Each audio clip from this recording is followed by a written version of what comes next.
There's a pretty one, Ulysses.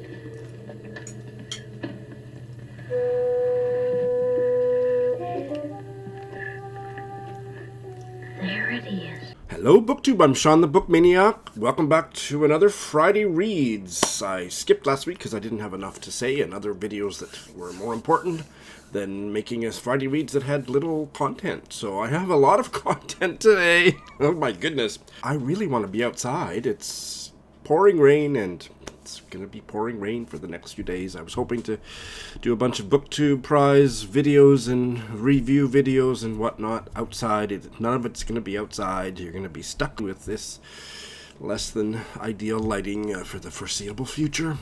But I hope I can make up for it with my lovely personality and scintillating content. So, I have finished 5 books since you last heard from me. I finished all of my BookTube prize books, and I can't say anything about them, but I finished The Beekeeper of Aleppo, Tracy Chevalier's Single Thread, and Yangtze Choose the Night Tiger. More on those in a few weeks. My goal was to finish them by today, Friday Reads, and I did it. What have I finished that I can talk about? I have finished... Let's see, when did I start this sucker?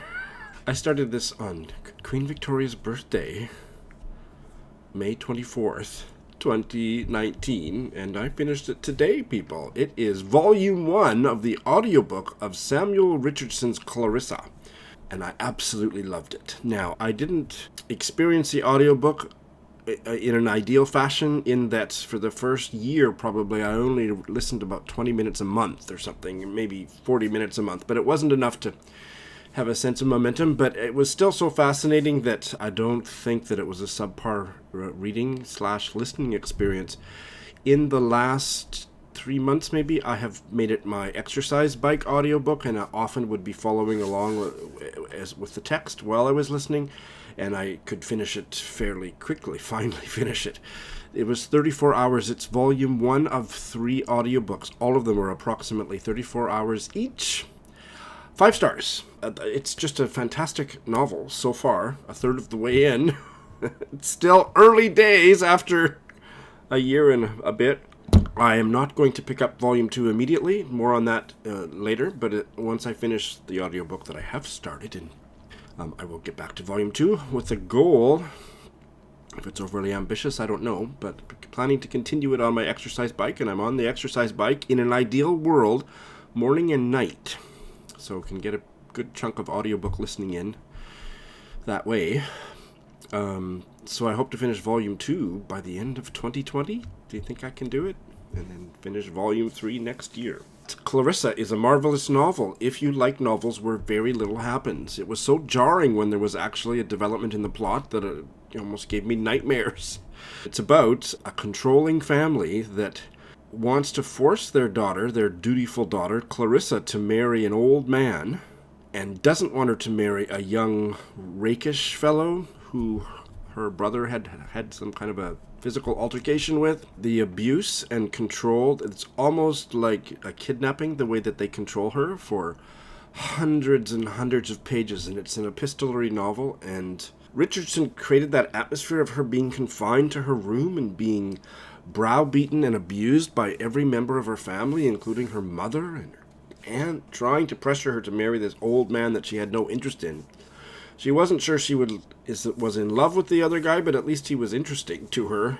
The sense of atmosphere was absolutely incredible without any gothic bullshit. I mean, it was just a realistic novel with an incredibly abusive family. And the tension of her who loved her parents and wanted to do what was right and be a good daughter, but she certainly was so fierce in her refusal to marry a man she had no interest in. And there's all kinds of things about inheritance and estate and property and sexuality. I won't say any more, even though I don't think I'm going to worry too much about spoiling a novel published in the year 1760 or something. But what little plot twists there are, like I say, they're jarring because I've just spent 500 pages where nothing's happened except she is just feeling more and more confined, and it's such a claustrophobic feeling.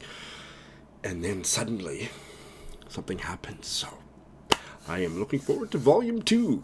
It was an absolutely delight. The audio narration was fantastic. I would have to say I didn't like the voice of the guy who does the letters written by the younger man that she's kind of interested in, who's kind of a rogue, Lovelace. I couldn't stand that narrator's voice, so I had to really... eventually what I would do is, because he didn't have very many letters, it was mostly between Clarissa and her friend and her families, but when he had more near the end of Volume 1, more letters, and when that voice came, it was just like fingernails down a chalkboard for me. So what I got into the habit of doing was opening the... Gutenberg has the free ebooks, so I would just make sure to follow along with the text while listening to his voice so that I could try to experience what's on the page and not worry so much about how aggravating his voice was, because a big part of the story turns on what is his real character like and can he change. And when I was constantly reacting to that horrible voice, I thought I might be pushed in a certain direction that the text didn't support. So I think I kind of nipped that in the bud. Speaking of audio narrators' voices that I can't stand, recently there's been a lot of press by this audio narrator, and I absolutely loathe his voice. And there's been stuff in the New York Times. Eduardo Ballerini. He does the Nausgard My Struggle series. And I just loathe that man's voice. I cannot stand that man's voice. So I can't do the audiobooks. So now I just watch for his name. If he's the narrator, I will not listen to it. I am very sensitive to voices. And it's not only, I mostly get along with female narrators, because women do everything like that better, right? And this guy, there's a pomposity, there's an arrogance built into his voice. Do you know who else has that? And I can't stand their music, because all I hear is the prideful arrogance oozing out of every note they sing, out of every word of the lyrics as they sing, is Tony Bennett. I can't stand that man's voice. It's such an arrogant voice, it drives me crazy. So yes, I'm a little sensitive to these issues. But anyway, all of that being said, the multicast audiobook of Clarissa, 90 or 100 hours in total, is a masterpiece. So that happened, and I have also finished this delightful second novel, not her second novel, but the second novel I've read by Ursula Orange, Tom Tiddler's Ground. I will be doing a full review, so I won't say very much here. I say it's not her second novel, but Dean Street Press, under their Furrowed Middlebrow, this is the second one in the chronological order that they have brought back into print. Her debut, 1936, Begin Again, and Tom Tiddler's Ground, 1941. I hope they eventually bring everything back into print, but this was delightful. I would say it was not as good as her debut, but it was still really good, and it won me over by the end with just a really strong protagonist who I loved, and I will hear her voice in my ear long into the future. I loved it. 5 stars. It's one of those 5-star reads where in the middle I thought, oh, this is going south, this is no good, the plot is just ridiculous and blah, blah, blah, blah, blah. And then by the end, I didn't care about or even remember most of that because it finished well, and the protagonist was so strong and such an incredible character. And the dialogue was so lively and witty that I can't even remember what I was going on about in the middle of the book. But no, the plot was kind of in the middle. But by the end, oh my God, I loved it. So yeah, I have been busy. I've been doing a lot of reading. I can't characterize it overall, other than those 2 were great. I'm not going to say anything about the BookTube stuff. I have no bails. And I have started 3, I think. Yes, I have started 3. Heidi of My Reading Life and I have started our buddy read of an anthology of short stories by writers of color, not only in the US. The first story was from the UK. It's called Everyday People, The Color of Life, a short story anthology, edited by Jennifer Baker. Neither of us cared too much for the first story by a black British author. It was kind of a speculative fiction.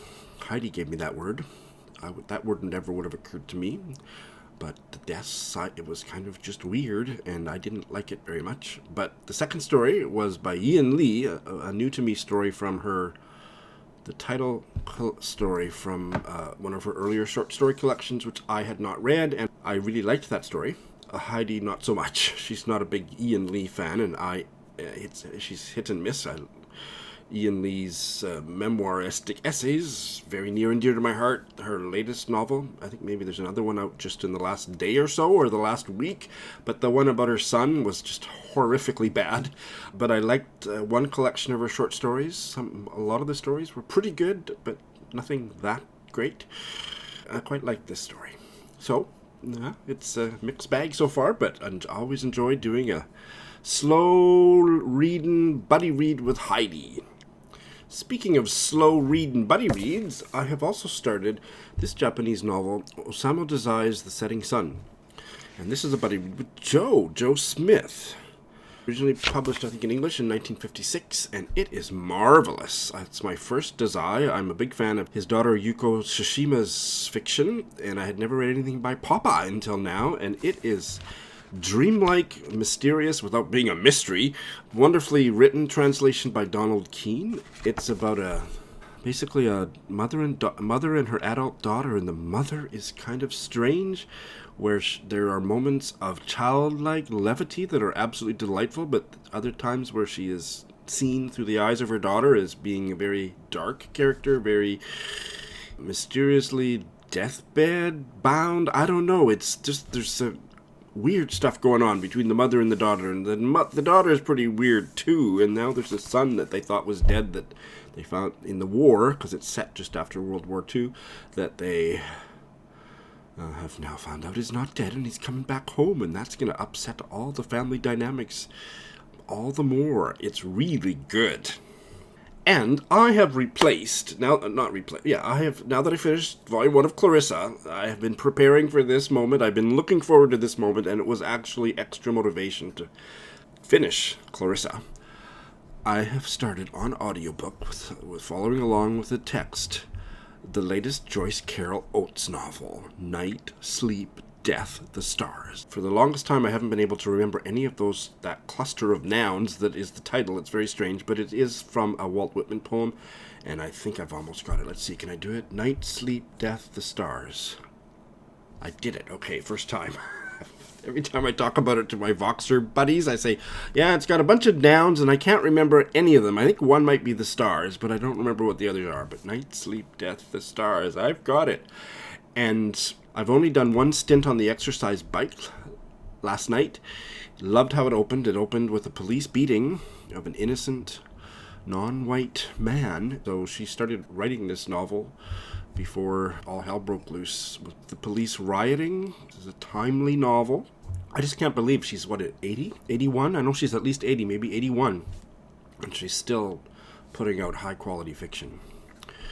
I hope that I end up liking it. It's gotten good reviews, and I am really enjoying doing it. The audio narration is really good, and I do want to follow along with the text because I don't want to miss a blessed thing. So that's very, very newly in progress. So that's what I've started. I've got, now that I finished the Book 2 price stuff, I've got, Friday, Saturday, Sunday. I've got 3 days to try to make a lot of progress with a bunch of the other books that I have been reading since I graduated high school or whatever I started them way back when. Hopefully finish at least one, but make substantive progress with others. And then I'm going to hit the ground running on Monday with my Reading Rush TBR. I'm going to start all of them on Monday. And I'm going to read mostly them for a week, and then I will hopefully finish 1 or 2 during the assigned period of Reading Rush. And I have a TBR, which I'll link, because I'm not going to talk about them very much. But they are the Australian novel The Strays, Emily Bitto. The Gifts of the Body by Rebecca Brown. Ngugi wa Thiong'o's second novel, The River Between. Edmund White's reading memoir, The Unpunished Vice, A Life of Reading. And last but certainly not least, Derek Owusu's debut novella, That Reminds Me. So those will all be in progress by the time you see me next week. I have a really exciting reading week coming up. Oh, and back row, third from the right, people. Hope you're all doing well. Thanks for watching.